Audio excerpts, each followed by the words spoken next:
Apa rahasianya agar Anda bisa menguasai ilmu gendam ini dengan cepat, efektif, ampuh, dan mampu mempengaruhi siapapun yang ada di sekitar Anda dan Anda inginkan?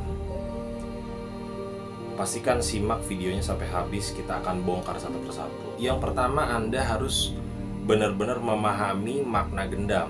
Ya, gendam adalah satu ilmu tradisional dari Indonesia, ya, yang sangat luar biasa, yang mempengaruhi siapapun dalam keadaan sadar, alamiah, dan tanpa disadari oleh siapapun. Sehingga apa? Sehingga mereka itu tunduk, mereka itu menurut, mereka itu melakukan apa yang Anda inginkan atau Anda harapkan.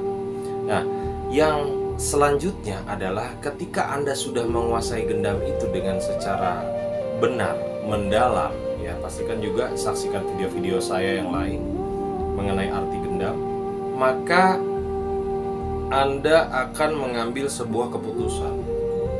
Sebuah keputusan ini layaknya persimpangan yang harus Anda memilih antara kanan atau kiri.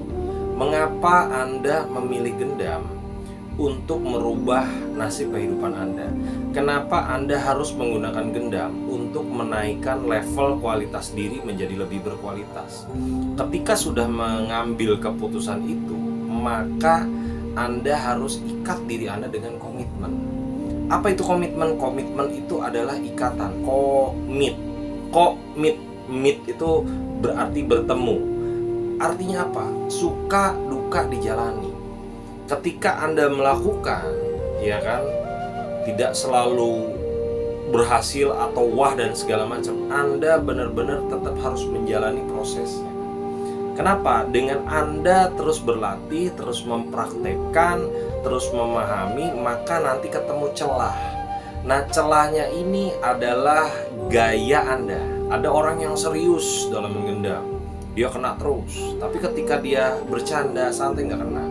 Nah, itu berarti gayanya serius. Ada orang yang santai, rileks, kena gendamnya. Giliran serius dia nggak kena. Nah, ini adalah contoh-contoh dari celahnya. Nah, Anda harus praktekkan dulu nanti agar Anda bisa melihat, oh, efek mana nih yang sesuai dengan karakter saya, bagaimana saya melakukan, seperti itu, ya. Dan untuk menguasai gendam, Anda harus memiliki kepercayaan diri yang tinggi, keyakinan yang sangat tinggi, pede aja lagi.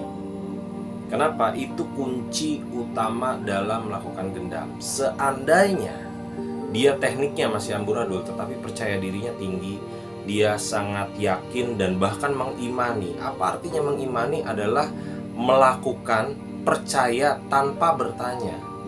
Bertanya tuh mempertanyakan, ya, artinya kapan nih saya berhasil, saya harus nepuk yang mana dan segala macam. Akibatnya apa? Ketika Anda sudah taraf keyakinan yang full, Anda akan loss. Itulah kenapa sebabnya orang-orang yang memiliki kadar kritis yang tinggi selalu mempertanyakan hal-hal yang remeh. Akibatnya apa? Gendamnya nggak jalan, bilangnya gagal. Betul? Ya kan? Nah, ketika Anda ingin menguasai gendam, tolong hindari atau jauhkan pikiran atau niat untuk coba-coba. Kenapa? Karena ini tidak akan berhasil. Gendam itu adalah masalah kedalaman pikiran dan hati Anda serta sinergi. Karena gendam adalah mengenai olah rasa, olah asa, feel-nya kena. Sama seperti Anda kalau ngelihat lawan jenis, ya kan, wah, ini tipe gue banget nih. Tahu dari mana kan gitu, feelingnya nih udah kena, dia udah cinta sama saya dan sebagainya. Nah, Anda benar-benar harus memiliki keyakinan tinggi, kepercayaan tinggi, loss tidak kritis, dan bukan coba-coba. Dan harus Anda pahami juga bahwa gendam atau ilmu apapun memiliki namanya syarat dan kondisi.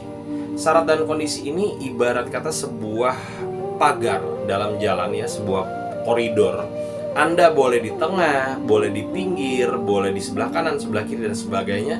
Selama Anda masih di dalam jalur, maka Anda memiliki efektivitas gendam atau efeknya itu luar biasa. Jangan sampai keluar jalur di situ. Ya, jadi ada benar-benar syarat dan kondisi. tentunya setiap ilmu memiliki keterbatasan alamiah.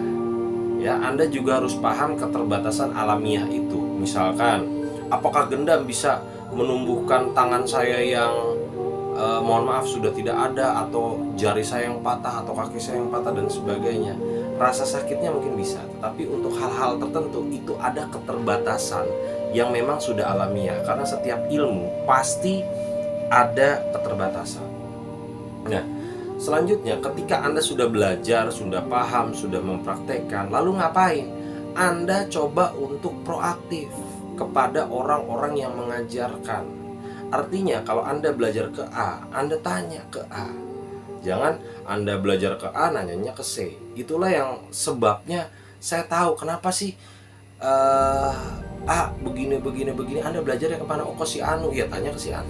Cuma saking banyaknya saya jadi masuk ke dalam pikiran saya, ke dalam hati saya, miris. Kok belajarnya kayak gitu ya? Kok cara pengajarannya kayak begitu ya? Padahal mereka sudah bayar sangat mahal, bayar berlevel-level, dan bahkan bayar dengan 2 digit, tapi hasilnya omong kosong gitu, ya kan? Nah, lalu apalagi? Agar bisa benar-benar menguasai gendam, Anda harus bisa menguasai berbagai teknik dengan benar, dengan mendalam, dan Anda bisa mempraktekannya sesuai dengan gaya dan karakter Anda. Artinya apa? Jangan dihajar untuk gunda mantra aja, ya kan? Ternyata pada saat praktek gagal dan sebagainya.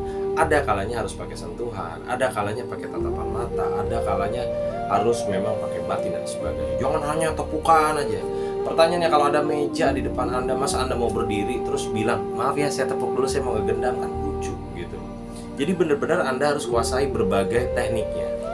Nah, yang terakhir adalah Anda harus belajar gendam itu secara komprehensif. Komprehensif itu secara menyeluruh, A sampai Z, sehingga Anda bisa memahami jelas aturan mainnya seperti apa sih, polanya seperti apa sih, bagaimana saya melakukan tekniknya, kalau situasi seperti ini bagaimana, kalau situasi seperti ini bagaimana. Nah, Anda benar-benar harus memilah dan memilih pengajar yang benar, pelatihannya yang benar, ada modulnya atau tidak, ada konsultasinya atau tidak, dan sebagainya. Nah, esensi dari gendam sebenarnya kalau Anda tahu adalah layaknya gembok sama kunci. Ketika Anda sudah benar-benar paham gendam, bisa mempraktekkan dan segala macam, Anda harus tahu siapa target Anda. Layaknya gembok tadi, kalau gemboknya gendut ya berarti otomatis kuncinya gendut. Oh, orang begini, tekniknya harus begini.